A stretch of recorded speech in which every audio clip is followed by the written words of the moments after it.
नमस्ते। मैं हूं आपकी होस्ट सीक्रेट क्रश। आप सुन रहे हैं सीक्रेट क्रश पॉडकास्ट, जहां पर हर कहानी एक राज है और हर राज में छुपा है प्यार, धोखा और दर्द का गहरा समंदर।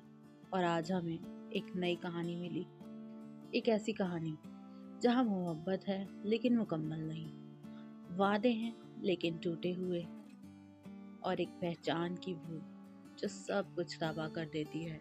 तो चलिए इस कहानी का फर्स्ट चैप्टर स्टार्ट करते हैं, जिसका नाम है गलत पहचान।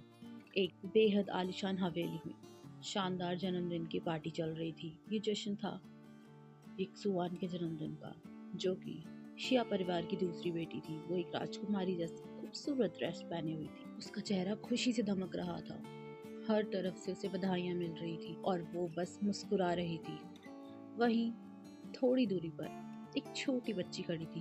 वो देख रही थी एक सुंदर और नरम दिल माँ, एक सीरियस और कॉन्फिडेंट फादर जो कि एक समझदार पुरुष थे, और उनके बीच में खड़ी प्यारी सी एक बच्ची। तीनों मिलकर जैसे परफेक्ट फैमिली की फोटो लग रही हैं। वो बच्ची थोड़ी उदास थी, होठों को सिकोड़कर माँ से पूछ बैठी, माँ क्या आपको याद नहीं, आज मेरा भी जन्मदिन है। शिनशिन की आंखों में आंसू थे, लेकिन गिरने से पहले ही उसने अपने आंसू पोंछ लिए। उसे याद ही नहीं था पिछली बार उसका जन्मदिन कब मनाया गया था। उसने अपने पुराने फटे हुए गुड़िया को सीने से लगाया, वही गुड़िया जो उसके असली पापा ने दी थी। उसके असली पापा की शक्ल अब उसे ठीक से याद भी नहीं थी। बस इतना याद था कि वो बहुत हैंडसम थे और जिंदा दिल भी थे।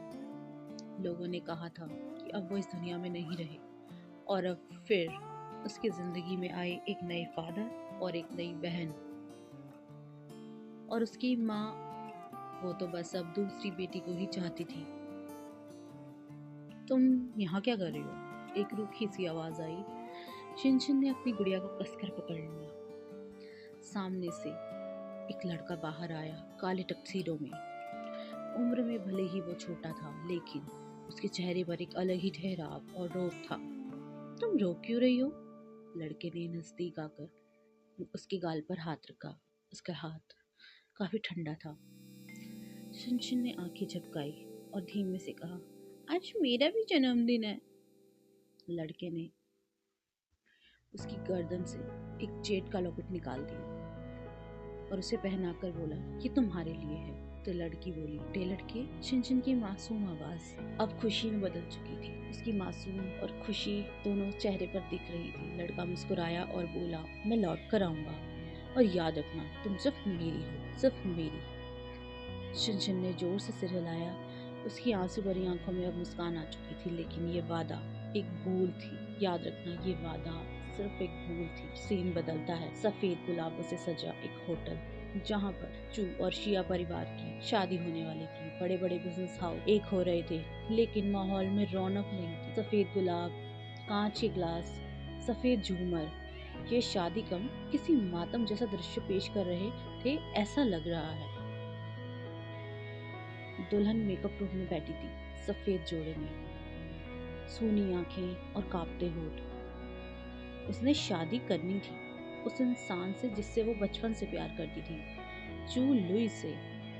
लेकिन वो शादी प्यार से नहीं, नफरत से भरी थी। वो उसे दोषी मानता था अपनी मंगेतर की मौत का, जो कि शिंगशिंग की सौतेली बहन हुआ करती थी।